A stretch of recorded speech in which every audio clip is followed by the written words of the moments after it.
Hello, so I wanted to do a follow-on from the video on mindfulness and meditation. I've called this conscious parenting, uh, and this is a very specific term that I have from a lady called Dr. Shefali. I have done a course with her on conscious parenting mastery and been an ambassador for that course as well at Mindvalley for a period. And there's a few key things that I learned from there that's very relevant. And some of that really ties in with mindfulness, um, and you can make it part of meditative practice as well. And I think this is quite a big and prudent topic right now, because at the time that I'm recording this, it's a Sunday, and as of tomorrow in the UK, my son and quite a lot of other children won't be able to go to school for some unknown time. So that's going to be a whole bunch of new challenges for a lot of people, and certainly I'd see it as a challenge for myself as a parent, especially that I'll be doing that on the side of full-time work as well. Not quite sure how that will work out yet, but we'll take things as they come to make the best of what is. But raising kids is a challenge for most people.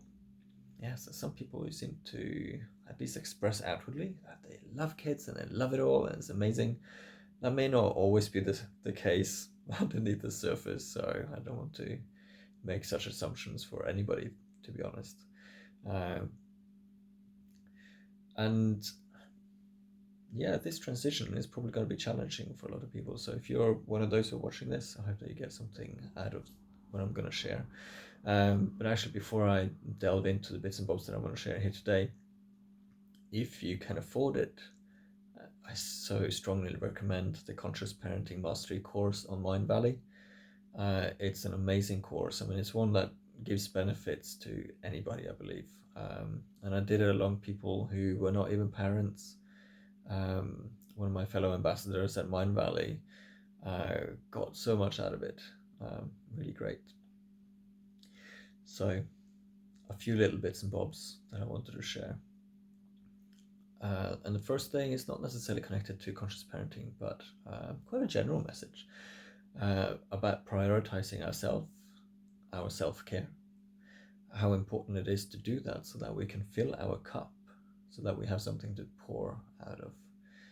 And I think for some people, they tend to give so much that it's out of balance, and perhaps more so as parents. And that may not really be a valid generalization here, but really there are times where looking after yourself is going to be the best thing for your kids as well. So just consider that. The other thing is making time can be a challenge in the first place. So even if you do prioritize yourself, how can you do everything? Especially if you have to work on top of homeschooling children, like I will have a challenge of as of tomorrow. Scheduling it in is a good little tip. However much you can. I've probably been using this quite a lot by now, depending on when you're watching this video. A little bit of something is better than a whole lot of nothing. So if you can put in something for your self-care, that's great. So, conscious parenting. A few things that I wanted to share here is hopefully going to help make the situation easier for some. And it's about a conscious pause. I've mentioned this probably in my first video, but taking conscious pause for parenting is a simple but powerful skill. Really, when something happens and you're having a reaction as a parent, and whilst we're under stress, we're likely to have reactions, take a conscious pause, literally take a breath and think, where is my reaction coming from? What's actually underneath that reaction? Just take a moment to reflect. And then the next reflection is, is this reaction of mine going to be beneficial for my kids? Or is this just all about me and my ego? And perhaps it's my own inner child that's having a temper tantrum. Last one, is my reaction true to this moment, or is my reaction actually a pattern from the past? Perhaps some family pattern? Because I'll touch on this in another video. About 95 to 99% of our everyday adult lives are driven by subconscious beliefs and patterns, where most of them are formed in the years 0 to 6 years old. So you can already anticipate what the answer is to that third reflection that I mentioned there. So take a conscious pause if you have a reaction. The other thing was some kind of key things about kids that I found really helpful, but also for adults as well, for that matter, is that every child has some kind of core needs and desires. I'm not talking about food and water here and that sort of thing, but there's this fundamental need to be seen and heard and validated. And the last one, unconditionally accepted. So as parents, especially in the West that I'm used to, a lot of parenting is about control.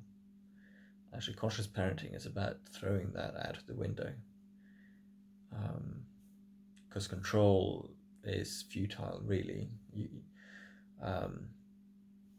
Although it can be a very different path, actually accepting your kids as they are in that particular moment that you might find challenging or not, that acceptance is going to help so much more than trying to control, trying to shape somebody into something that they're not.